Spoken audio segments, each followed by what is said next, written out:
샬롬. 설교를 들으시는 모든 분들께 하나님의 은혜가 충만하시기를 기원합니다. 성경 통독 프로젝트 민수기입니다. 성경 통독을 돕기 위한 두 번째 프로젝트 설교이니 설교를 들으시고 성경을 통독하는 은혜가 있기를 기대합니다. 목차를 보겠습니다. 구성은 전과 같습니다. 화면을 참고하시기 바랍니다. 성경의 파노라마. 성경은 40여 명의 저자가 1600년 동안 기록한 책입니다. 모세로부터 기록이 시작되어서 사도 요한으로 완결되었습니다.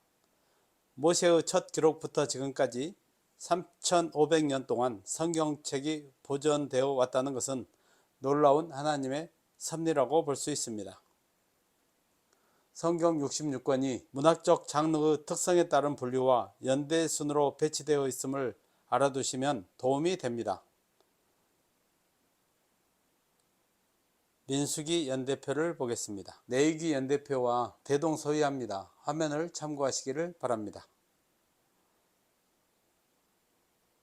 모세오경의 주요 사건으로 본 파노라마입니다. 자세히 보기 원하시면 영상을 멈춰 놓고 화면을 참고하시면 도움이 많이 되겠습니다. 민수기 개관. 히브리어 본서 제목은 광야에서라는 뜻의 빼미드 바르입니다. 헬라어 70인역 제목은 숫자들이란 뜻의 아리트모이입니다. 백성들의 인구조사 기록이란 뜻의 한글 제목 민수기는 70인역 제목을 의역한 것입니다. 민수기 저자는 여호와께서 모세에게 일러 가라사대 등 본서의 계시를 모세가 직접 수여받았음을 거듭 강조한 사실이 입증하는 바대로 출애굽의 영도자인 모세입니다. 그리고 전후 책들 즉 레위기 신명기와의 자연스러운 내용 연결 및 BC 1400년경 사용된 고대 지명이나 광야 생활의 생생한 묘사가 모세임을 증거합니다. 기록연대는 출애굽 이후 그리고 모세의 사망 이전 사이의 기간 즉 BC 1446년에서 1407년 사이 중 후반부로 추정됩니다. 수신자는 출애굽 이후 광야 생활을 하던 이스라엘 백성들과 가나안 정복시대 이후를 살아갈 선민 이스라엘의 모든 후손들입니다. 주요 내용은 이스라엘이 시내산을 떠나 가나안을 향한 희망찬 행군을 시작한 때로부터 시작해서 가데스 바네아 사건으로 인한 광야 방랑의 시작, 그리고 다시 38년간의 방랑 후에 요단강을 바라보는 모압 평지에 재집결하여 전열을 재정비하기까지의 이스라엘의 광야 생활 전반의 기록입니다.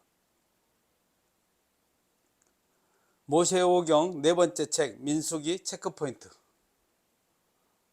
모세는 광야 방랑을 마치고 한 시대의 종료와 새 시대의 도래를 주시하면서 당대의 백성들과 모든 시대의 이스라엘 민족의 후손들을 위하여 5권의 책을 기록하였습니다. 민수기는 모세오경의 일부로서 그 자체로서만이 아니라 모세오경 전체의 문맥에서도 파악이 되어야 합니다. 모세오경은 선민 이스라엘을 위한 영원한 믿음의 근거와 생활의 규범이 될 수 있도록 태초에서부터 출애굽 광야 시대에 이르기까지의 하나님의 구원의 역사와 하나님이 선민에게 선포하신 율법을 총망라하고 있습니다. 모세오경 전반의 양대 핵심 내용은 선민 형성 과정의 역사와 율법입니다. 역사는 하나님께서 이미 태초부터 이스라엘 민족을 따로 구별하시어 지켜오신 내력입니다. 즉 이스라엘 민족을 구약시대 구속사의 전개를 위한 특별한 선민으로 태동시킨 역사로 이스라엘의 조상이 애굽에 내려가게 된 과정, 400년 애굽 억류, 그리고 마침내 출애굽을 감행한 후 40년 광야 생활을 마칠 때까지의 전 과정을 하나님이 계속 주도하셨습니다. 그리고 하나님께서 시내산에서 수여하신 율법은 이스라엘이 선민으로서 위로는 하나님을 경외하며 아래로는 모든 이방 민족들 앞에서 장자 민족의 역할을 감당하기 위한 구체적 지침입니다. 출애굽 시대 당시의 사건들과 출애굽 시대에 주어진 율법을 기록하고 있는 출애굽기에서 신명기까지의 4권을 상호 비교해 보면 출애굽 시대의 사건 기록에 보다 치중한 책들은 출애굽기와 민수기입니다. 출애굽기는 이스라엘의 애굽 탈출 과정과 출애굽 제2년 1월 1일에 성막이 준공되기까지의 광야 생활 초기의 사건들을 기록하면서 시내산 선민 언약의 조건이라는 관점에서 십계명 등의 율법도 담고 있습니다. 반면 민수기는 출애굽 제2년 1월에서 제40년 10월까지의 소위 이스라엘 광야 생활 38년을 전반적으로 보도하면서 그 사이사이에 극히 일부의 율법 조항을 삽입기사 형식으로 보도하고 있습니다. 본서의 히브리어 제목이나 70인역 제목들은 모두 다 본서의 결정적 특징을 잘 반영해주고 있습니다. 히브리어 원어 제목은 베미드 바르로, 이는 광야에서 라는 뜻입니다.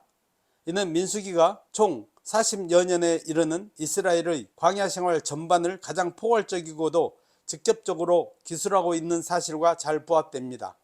한편 70인역의 본서 제목은 숫자들이란 뜻의 아리트 모이입니다. 이는 민수기 제12장 및 26장에 걸쳐 각각 기록된 두 차례의 인구조사 중심으로 가장 잘 나누어질 수 있다는 사실과 부합됩니다.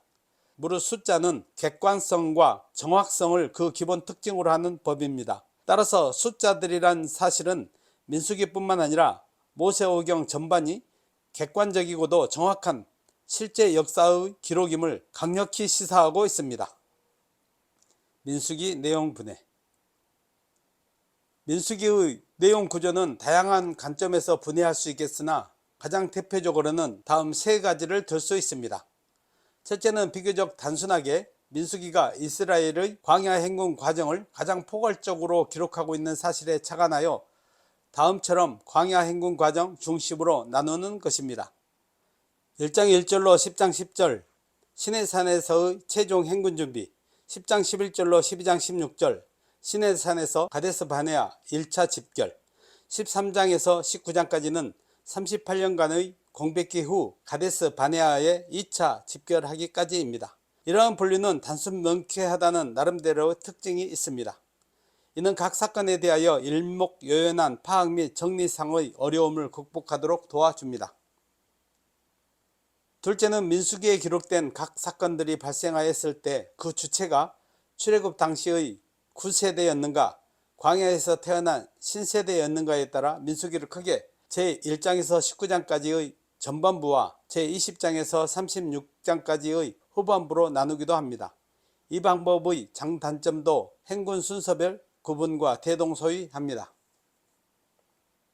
다음 3번째 방법은 각각 한 시기를 구분하는 결정적 계기가 될 수 있는 주요 사건을 중심으로 민수기를 3등분하는 것입니다. 이에 의하여 민수기는 가데스 바네아 사건으로 인한 38년간의 중간 공백기를 두고 그 전후에 각각 실시된 시내산 1차 군대 개수와 모압 평지 2차 군대 개수를 중심으로 다음처럼 3부분으로 나누어집니다. 제1장에서 12장은 제1차 군대 개수 및 출발에서 가데스 바네아 1차 집결까지, 제13장에서 25장은 9세대의 불신앙으로 38년간의 방황 후 가데스 바네아 재집결 및 모압 평지까지의 행군 과정, 제26장에서 36장은 출애굽 제2세대의 가나안 정복 준비, 모압 평지 제2차 군대 개수에서 모세의 신명기 설교 시작 직전까지입니다.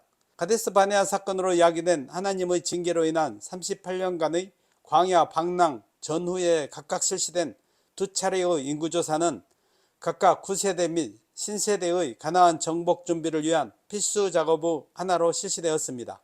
이 같은 38년간의 광야 방랑과 두 차례의 군대 개수를 기준으로 민수기를 나누는 것은 민수기 내용의 흐름을 적당한 기준으로 구분하여 주어서 민수기 전반을 파악하는 데 도움을 줍니다. 징검다리 설교. 제목 하나님의 말씀에 불순종한 모세의 죄. 본문 민수기 20장 9절로 13절입니다. 같이 한번 읽어보겠습니다. 모세가 그 명령대로 여호와 앞에서 지팡이를 잡으니라.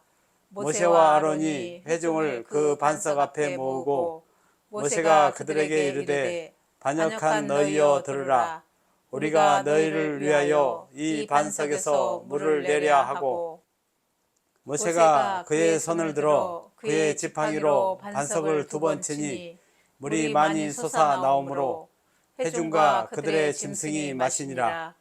여호와께서 모세와 아론에게 이르시되 너희가 나를 믿지 아니하고 이스라엘 자손의 목전에서 내 거룩함을 나타내지 아니한 고로 너희는 이 회중을 내가 그들에게 준 땅으로 인도하여 드리지 못하리라 하시니라. 이스라엘 자손이 여호와와 다투었으므로 이를 무리바 무리라 하니라. 여호와께서 그들 중에서 그 거룩함을 나타내셨더라. 아멘. 정검다리 설교 본문의 맥락. 제15장에서 19장에는 가데스 바네아 대반역 사건으로 인해 초래된 38년간의 광야 유랑 생활 중에 일어난 각종 사건과 그간에 주어진 각종 규례를 기록하고 있습니다. 그에 이어지는 제20장에서 25장까지는 38년간의 광야 방황 후 가데스 바네아 재직결에서부터 모압 평지까지의 행군 중에 있었던 각종 사건을 기록하고 있습니다. 본문은 모세와 아론의 가나안 입국 금지의 원인이 된 소위 무리바물 사건에 대해 기록하고 있습니다. 이러한 본문을 보다 분명히 이해하기 위해서는 본문의 시간적 공간적 배경에 유의할 필요가 있습니다. 제13, 14장에서 가데스 바네아 대반역 사건은 이스라엘 백성들로 하여금 가나안 정복이 유보된 채 약 38년 동안 광야에서 유리 방황하게 만들고 말았습니다. 그래야 그동안 출애굽 1세대는 거의 다 죽고 이제 출애굽 2세대가 장성하여 가나안 정복 후 주역으로 대두게 되었습니다. 출애굽 제40년 정월에 마침내 38년간의 기나긴 광야 방랑 생활을 청산하고 다시금 그들이 광야 방황을 시작했던 가데스 바네아에 재집결하였습니다. 그런데 그들은 가데스에 모이자 또다시 고질적인 불평과 원망을 시작하였습니다. 즉 그들은 38년 전의 반역 사건으로 출애굽 1세대가 광야에서 다 죽어야만 했던 사실을 망각하고 다시금 그 자리에서 물이 없다는 이유로 모세와 아론을 원망한 것입니다. 이때 모세는 하나님께 기도하여 반석에서 물을 내므로써 백성들의 원망과 불평을 잠재울 수 있었습니다. 모세는 이때 하나님을 믿지도 하나님의 거룩하심을 나타내지도 아니하고 인간적인 혈기를 부리는 실수를 범함으로써 지금까지 40년간의 충성과 수고에도 불구하고 가나안 입국을 금지당하고 말았습니다. 여기서 우리는 폐역한 이스라엘 백성들의 모습을 통해 하나님의 은혜가 아니고는 도저히 구원받을 수 없는 인간의 완악한 실상을 발견하게 됩니다. 동시에 한순간의 실수로 가나안 입국을 금지당한 모세의 모습을 통해 하나님의 나라를 지향하는 성도의 바른 자세가 무엇인지 다시 한번 생각하는 기회를 줍니다. 설교 본문의 포인트 및 적용. 11절은 8절에서 하나님께서 모세에게 회중들을 모으고 그들 앞에서 반석에서 물을 내는 이적을 시행하라는 명령에 대해 모세가 시행한 기록입니다. 그런데 11절의 내용을 주의 깊게 보면 하나님께서는 단순히 반석에게 명하여 물을 내라고 말씀하셨는데 모세는 들고 있는 지팡이로 반석을 위에나 반복하여 내리쳤습니다. 이것은 하나님의 명령을 온전히 순종하지 못한 불순종입니다. 하나님은 너희가 나를 믿지 아니하고 이스라엘 자손의 목전에 나의 거룩함을 나타내지 아니한 것이라고 말씀하셨습니다. 그 결과 반석에서 물은 나왔지만 모세는 불순종함으로 말미암아 가나안 땅에 들어가지 못하고 광야에서 죽게 되었습니다. 적용을 해보겠습니다. 모세는 그동안 모든 백성이 하나님을 반역할 때도 하나님께 순종하고 백성들을 위해 중보하며 하나님의 일에 최선을 다하였기 때문에 한순간의 불순종으로 가나안 땅에 들어가지 못하는 것은 억울할 수도 있습니다. 그러나 인류의 사망이 아담의 불순종으로부터 온 것임을 기억한다면 하나님의 말씀에 불순종한 모세의 행위는 하나님의 징계를 면할 수 없습니다. 하나님의 말씀은 1.1획도 가감할 수 없는 절대자의 말씀이기 때문에 인간이 임으로 가감하거나 변형시켜 순종할 수 없습니다. 더욱이 모세는 하나님의 말씀을 백성들에게 전달하는 자로서 말씀에 대한 순종에 있어서 백성들의 본이 되어야 했습니다.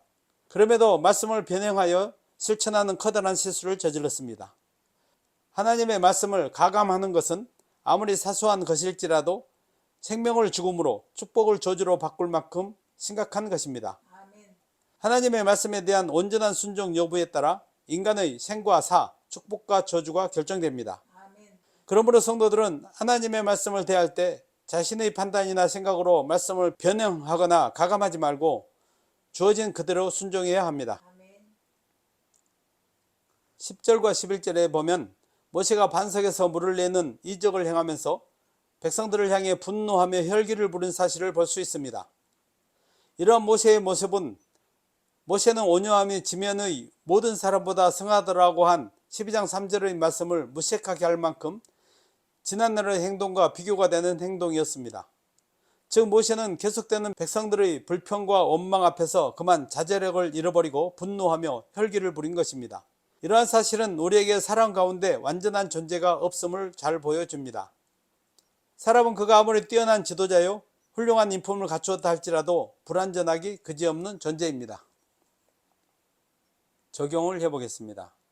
성경을 보면 당대의 의인으로서 하나님의 홍수 심판으로부터 유일하게 구원을 받았던 노아도, 믿음의 조상으로 불리울 만큼 탁월한 믿음의 소유자였던 아브라함도, 이스라엘 최대의 성군이라 불리우는 다윗도 다 하나님 앞에서 완벽한 삶을 살지는 못했습니다.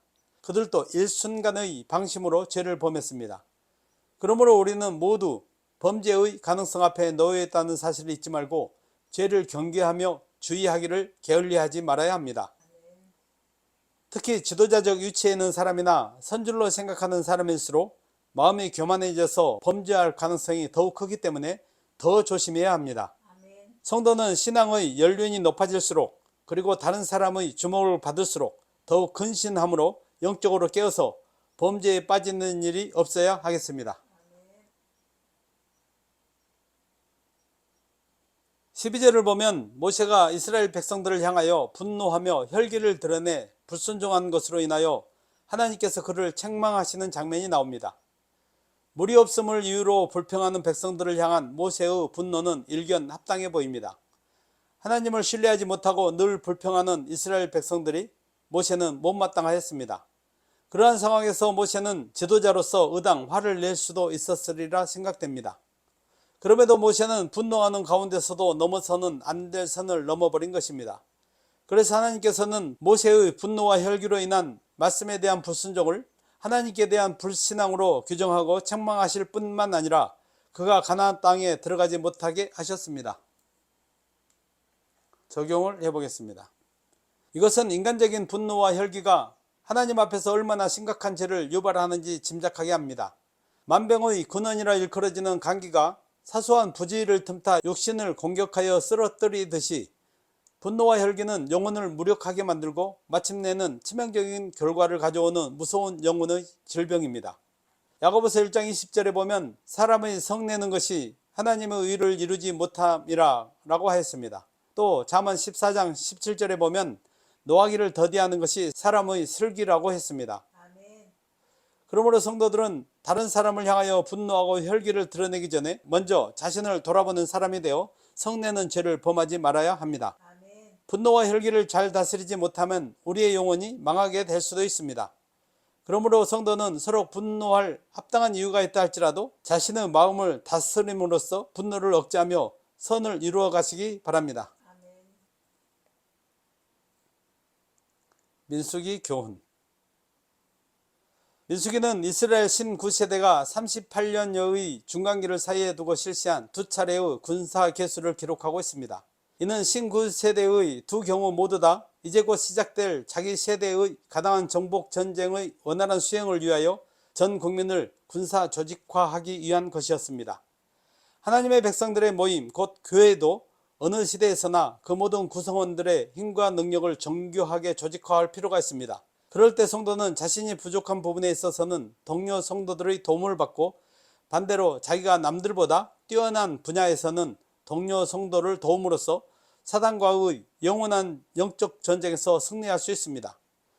또한 이 세상에서의 원활한 선교를 위해서도 하나님의 진영에 속한 응집력과 효율성을 가질 수 있으므로 교회의 구성원들의 조직화가 필요함을 교훈해주고 있습니다. 출애굽 40년 광야 생활의 진정한 미스테리는 애굽 10대 재앙이나 홍해 사건, 만나와 메추라기, 수차례에 걸친 물의 공급 등 하나님의 능력에 의한 각종 기적이 아닙니다. 그것은 오히려 그토록 역동적으로 거듭된 놀라운 이적과 축복을 가히 연속적으로 체험한 당시의 이스라엘 백성들이 어찌해서 그토록 거듭하여 하나님을 원망하고 불신할 수 있었을까 하는 것입니다. 실로 경박하고도 배은망덕한 인간성의 본질에 대해 우리 인간 스스로가 자문할 수밖에 없는 현실입니다. 민수기에 나타난 원망과 불평을 보면 힘든 여정에 대하여, 음식에 대해, 하나님이 세우신 지도자에 대해, 약속의 땅의 정복 가능성 자체에 대해, 하나님이 세우신 모세와 아론의 통치권에 대해, 갈증에 대해, 행군의 어려움에 대해 등 수없이 원망과 불평이 되풀이되고 있습니다. 이 중에서도 가장 결정적 사건은 가데스 바네아 사건인데, 그들의 불평 불만의 결과는 하나님의 징계에 의한 9세대 전체의 멸망 선포와 이의 진행을 위한 38년간의 무의미한 광야 방황이었습니다. 실로 하나님을 불신하는 인생은 무의미한 방황을 하다가 죽을 수밖에 없음을 교훈해주는 산신뢰라고 할 수 있습니다. 이 세상에서 하나님의 백성으로 살아간다는 것은 곧 사탄과의 끝없는 전쟁 상태에 있음을 의미합니다. 이는 사탄이 온 세상을 죄로 물들이고 죄인들을 향하여 왕노릇하고 있기 때문입니다. 이스라엘 백성들이 자신들의 약속의 땅 가나안을 향하여 나아가면서 숱한 전쟁을 치루어야 했던 사실은 우리 성도가 약속의 땅 천국을 향하여 나아가면서 그 역시 숱한 방해와 도전에 직면할 수밖에 없는 엄연한 영적 현실의 상징일 수 있습니다. 또한 이스라엘이 하나님 없이 스스로 싸울 때에는 수치스럽고 비참한 패배를 할 수밖에 없었으나 하나님의 뜻에 따라 하나님의 가호를 앞세우고 나가 싸울 때는 언제나 승리한 역사가 성도에게 불가피한 전쟁에서의 승리의 방법과 확신을 교훈해 줍니다. 33장에 기록된 광야 여정의 짧은 기록은 누구나 파란 많은 한 세상을 살다 갈 수밖에 없는 우리 성도 각자의 인생 여정의 고비고비를 떠올리게 해줍니다. 이스라엘 민족의 출애굽 여정은 광야 같은 세상을 나그네처럼 살아야 하는 성도들의 인생 여정의 축약판으로 볼 수 있습니다. 출애굽한 이스라엘 사람들은 길조차 제대로 없는 그 뜨겁고 황량한 땅을 오직 가나안 땅을 바라보며 나아갔습니다. 그들의 여정은 무의미한 유랑생활이 아니라 번향을 찾아가는 순례길이었습니다. 오늘을 살아가는 성도들도 인생의 궁극적 목적지인 천국을 향하여 가는 길임을 기억할 때 고난 가운데서도 의미 있는 천국 순례의 삶이 될 수 있음을 교훈해 줍니다. 에필로그. 민수기는 가나안 행군을 시작한 때로부터 시작해서 가데스 바네아 사건으로 인한 광야 방랑의 시작, 그리고 다시 38년간의 방랑 후에 요단강을 바라보는 모압 평지에 재집결하여 전열을 재정비하기까지의 이스라엘의 광야 생활 전반의 기록입니다. 민수기 분량은 36장 63쪽 정도로 한 번 읽는데 2시간 정도 걸립니다. 성경 전체를 한 번 읽는데 개인의 차이가 있지만 평균 구약은 75시간, 신약은 25시간 정도가 걸립니다. 성경은 여러 번 통독하고 반복해서 읽고 또 읽어야 합니다. 성경 통독은 잠깐씩 한 절씩 시간이 될 때 읽어서 할 수 있는 것이 아닙니다. 말씀을 읽을 계획을 세워서 하루에 1시간 정도씩 꾸준하게 읽어야 합니다. 성경을 통독하면 하나님을 아는 지식의 지경이 넓어지고 성령을 힘입어서 경건의 능력을 갖춘 성도의 삶을 살 수 있게 됩니다. 그러므로 설교를 들으시고 말씀의 은혜가 되시면 지금부터 성경을 펴고 읽을 수 있기를 바랍니다. 말씀을 정리하고 마치겠습니다. 하나님은 약속하시고 그것을 이루십니다. 광야 40년 동안 이스라엘 백성들은 원망과 불평을 거듭하며 반역했습니다. 그럼에도 불구하고 하나님의 계획과 약속이 말씀대로 성취된 것을 볼 수 있습니다. 거룩하시고 신실하신 하나님의 말씀에 순종하여 하나님을 신실하게 섬기며 하나님께 인정받고 은혜와 감사가 넘치는 성도들이 되시기를 바라고, 거룩하고 신실한 삶으로 예배하여 하나님께 온전한 영광을 돌릴 수 있기를 주의 이름으로 축원합니다. 아멘.